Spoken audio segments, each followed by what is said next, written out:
നാളെയാണ് ബദരീങ്ങളെ ആണ്ടിൻ്റെ ദിവസം. നമ്മുടെ കേരളത്തിലൊക്കെ ബദരീങ്ങളെ ആണ്ട് സജീവമായിട്ട് നടക്കുന്നുണ്ട്.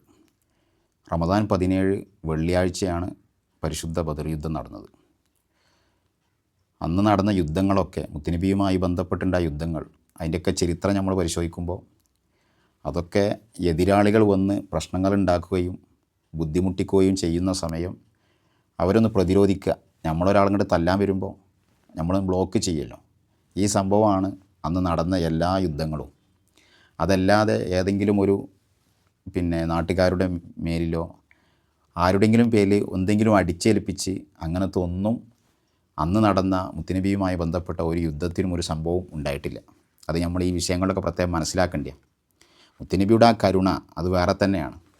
ഇപ്പം മക്കം ഫത്ത്ഹ് റമദാനിലാണ് ബദർ നടന്നതെങ്കിൽ ഇതുപോലെ മറ്റൊരു റമദാനിൽ തന്നെയാണ് മക്ക ഫത്ത്ഹ് നടന്നത്.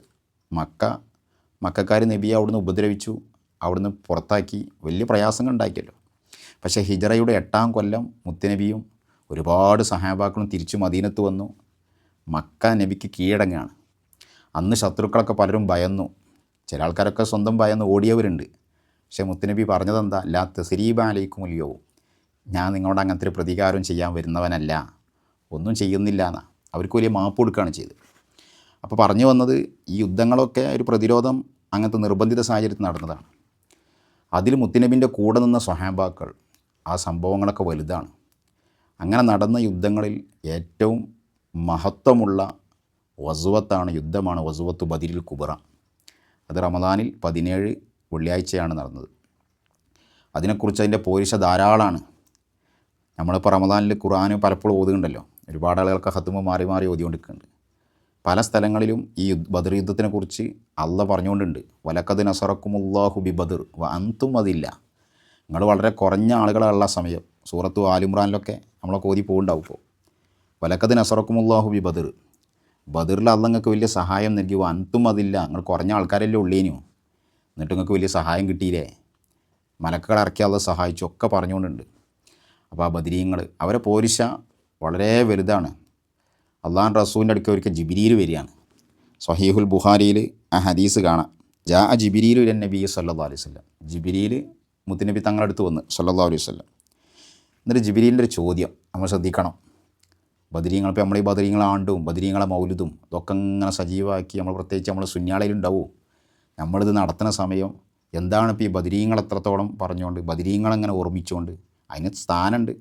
ജിബ്രീൽ വന്ന് ചോദിക്കുകയാണ് റസൂലുള്ളാഹിനോട്, മാ തഅദ്ദൂന അഹ്ല ബദരിൻ ഫീക്കും, ഈ ബദരീങ്ങൾക്ക്, നിങ്ങളെ കൂട്ടത്തിലുള്ള ബദരീങ്ങളുണ്ടല്ലോ സഹാബാക്കൾ, അത് ബദറിൽ ഷഹീദായവരും അല്ലാത്തവരൊക്കെ അതിൽ പെട്ടു. ആ ബദരീങ്ങൾക്ക് നിങ്ങൾ കൊടുക്കുന്ന സ്ഥാനം എന്താണ് നബിയേ എന്ന് ജിബ്രീൽ വന്ന് അള്ളാഹു റസൂലിനോട് ചോദിക്കുകയാണ്. അപ്പോൾ മുത്തുനബി പറഞ്ഞ മറുപടി, ഖാല മിൻ അഫ്ളലിൽ മുസ്ലിമീൻ, ഓലല്ലേ മുസ്ലിമീങ്ങളെ കൂട്ടത്തിൽ ഏറ്റവും ഉത്തമന്മാർ. കണ്ടോ? അപ്പോൾ ബദരീങ്ങളെക്കുറിച്ച്, ബദറിൽ പങ്കെടുത്ത സഹാബാക്കളെക്കുറിച്ച് അള്ളാഹു റസൂൽ പറഞ്ഞു അഫ്ളലുൽ മുസ്ലിമീൻ, അവർ ഏറ്റവും ഉത്തമന്മാരാണ്. അപ്പം അവർക്ക് അള്ളാഹു റസൂൽ അള്ളാഹ് കൊടുത്ത പോരിശാണത്. ഉടനെ തന്നെ ജിബ്രീൽ പറയാണ്, വകദാലിക മൻ ഷഹിദ ബദറൻ മിനൽ മലായിക്ക, മലക്കുകൾ ബദർ യുദ്ധത്തിൽ പങ്കെടുത്തിട്ടുണ്ടല്ലോ. അപ്പോൾ റസൂലിനോട് ജിബ്രീൽ പറയുന്ന മലക്കുകളിൽ ബദരീങ്ങളായ മലക്കുകൾ, ബദർ യുദ്ധത്തിൽ അന്ന് പങ്കെടുത്ത മലക്ക്, എല്ലാ മലക്കോടെ വന്നിട്ടില്ല. ജിബ്രീൽ എന്നവരുണ്ട്, മീക്കായിലുണ്ട്, അങ്ങനെ മറ്റും ഒരുപാട് മലക്കുകളുണ്ട് അലൈഹിമുസ്സലാം. ആ ബദർ യുദ്ധത്തിൽ പങ്കെടുത്ത മലക്കുകൾ, അവർ ഞങ്ങൾ മലക്കളെ കൂട്ടത്തിൽ ബദരീങ്ങളായ മലക്കുകൾക്ക് പ്രത്യേക സ്ഥാനമാണ്. കണ്ടോ? അപ്പോൾ അവരെ സ്ഥാനം അത് വല്ലാത്തൊരു സ്ഥാനം തന്നെയാണ്. അപ്പോൾ അതൊക്കെ മനസ്സിലാക്കി അവരോടുള്ള മഹബത്ത്, ആ ചരിത്രങ്ങളൊക്കെ പഠിച്ച് അവരെ പേര് പറയലിന് പ്രത്യേക പുണ്യമുണ്ട്. ഇതൊക്കെ കിതാബുകളിലുള്ളതാണ്. ഏതായാലും നമ്മുടെ നാട്ടിൽ അതൊക്കെ നടന്നുകൊണ്ടിരിക്കുകയാണ്. നമ്മളത്തരം മജ്‌ലിസിൽ പങ്കെടുക്കുക, അതൊക്കെ അതിൻ്റെ വൃത്തിയോടുകൂടി നടത്തുക. ഒരു ബദർ മൗലിദ് ഓതുകയാണെങ്കിൽ അതെന്തോ ഒരു ആദരവും ബഹുമാനവും ഇല്ലാത്ത രൂപത്തിലാകരുത്, ഇക്റാമോടുകൂടി നടത്തണം. അത് ഉസ്താദുമാരും ബന്ധപ്പെട്ട ആളുകളൊക്കെ അതിനൊന്നൊരു വലിയ മടി കാണിക്കാതെ വൃത്തിയില്ല ആ കാര്യങ്ങൾ നടത്തുന്നവരാകണം നമ്മൾ. ഏതായാലും ആ ബദരീങ്ങളെ നോട്ടം, അവരെ സഹായം നമുക്കുണ്ടാകട്ടെ. ഇന്നിപ്പോൾ നമ്മൾ യാത്രൻ്റെ ഇടയിൽ ഞാൻ ഈ കാര്യങ്ങളോട് സംസാരിക്കണ തന്നെ ഇതുപോലെ മറ്റൊരു ശുഹദാക്കളെ പ്രത്യേക ബന്ധമുള്ള ഒരു പള്ളിയിലാണ്. പെരിന്തൽമണ്ണ അങ്ങാടിപ്പുറടുത്ത് പുത്തനങ്ങാടി അറിയപ്പെട്ട സ്ഥലമാണ് പുത്തനങ്ങാടി ശുഹദാക്കൾ. ഇവിടെ അങ്ങനെ ഒരു പ്രധാനപ്പെട്ട ചില ശുഹദാക്കൾ, വലിയ ചരിത്രമുള്ള മണ്ണാണ്. 2 പള്ളി ഇവിടെ ഉണ്ട്, ചെറിയ പള്ളി, വലിയ പള്ളി. അങ്ങനെ പിന്നെ ഒരുപാട് ഉന്നതന്മാരുള്ള ഒരു ഖബർസ്ഥാനിയാണ് ഇവിടെ. പല ആളുകളും നിത്യം സിയാറത്തിന് വരും. ഇവിടെ ഇസ്ലാമികപര നമ്മളെ ദീനിൻ്റെ ബന്ധങ്ങളൊക്കെ മുമ്പേ എത്തിപ്പെട്ട നാടുമാണ്. ഇവിടുത്തെ ഈ പള്ളി ഇതിൻ്റെ പഴയ അടിത്തറക്കൊക്കെ വലിയ പഴക്കമുണ്ട്. അതിൻ്റെ രേഖകളൊക്കെ ഇവിടെ കാണാൻ പറ്റും. വലിയ വലിയ മഹാന്മാർ അന്തിയുറങ്ങുന്നുണ്ട്. ഒരുപാട് സാദാത്യങ്ങളുണ്ട്, ഈ ശുഹദാക്കളുണ്ട്. അതുപോലെ മമ്പുറന്തങ്ങളൊക്കെ അവിടുത്തെ ചെറുപ്പകാലത്ത് അവിടുന്ന് കുറച്ച് ഓതിക്കൊടുത്ത അബ്ദുള്ള മുസ്ലിയാർ വലിയ ആലിമായിരുന്നു, അവരന്തിയുറങ്ങുന്നുണ്ട്. അങ്ങനെയൊക്കെ ഒരു ശുഹദാക്കളെ മണ്ണാണ്. ഏതായാലും അവിടെ വെച്ചിട്ടാണ് നമ്മളിന്ന് ബദരീങ്ങളെ അനുസ്മരിച്ച് തുടങ്ങിയത് തന്നെ. ബാക്കി നമുക്കിത് ഒരുപാട് കാര്യങ്ങൾ പറയാനുണ്ട്. നമ്മളെ കേരളത്തിൽ ബദർ മൗലിദുകൾ പലതും രചിക്കപ്പെട്ടിട്ടുണ്ട്. മൗലിദുകൾ, മാലകൾ, പടപ്പാട്ടുകൾ, വലിയൊരു സംഭവം തന്നെ അതിൻ്റെ പിന്നാലുണ്ട്. മൊയ്ൻകുട്ടി വൈദ്യരെ നമുക്കിവിടെ മറക്കാൻ പറ്റില്ല. ഇപ്പോൾ നമ്മൾ ഗൗസുൽ ആലമിൻ്റെ വിഷയത്തിൽ ഖാദി മുഹമ്മദ് എന്നവരെ ഇടപെടൽ പോലെയാണ് ബദരീങ്ങളെ വിഷയത്തിൽ മൊയ്ൻകുട്ടി വൈദ്യരുടെ സംഭവങ്ങൾ. അങ്ങനെയുള്ള പടപ്പാട്ടുകൾ, മാലകൾ, മൗലിദുകൾ ഇതൊക്കെ ധാരാളമുണ്ട്. അതൊക്കെ നമ്മളൊരു അറിഞ്ഞിരിക്കേണ്ട കാര്യങ്ങളുമാണ്.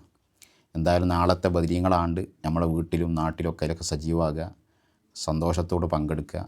നമുക്ക് ഉഖ്റവിയായിട്ടുള്ള പുരോഗതിക്ക് ഇതൊക്കെ നമുക്ക് ഉണ്ടാവുള്ളൂ. അബോധത്തോടെ പഴയ പാരമ്പര്യത്തിൽ നമ്മളതിലൊക്കെ ഇടപെടുക. അള്ളാഹു നമ്മളെ സഹായിക്കട്ടെ. മശായിഖന്മാരെ നോട്ടത്തിലായി, മഹാന്മാരായ ശുഹദാക്കളെ മദതിലായി അള്ളാഹു നമ്മളെ കബൂലാക്കട്ടെ. ആമീൻ.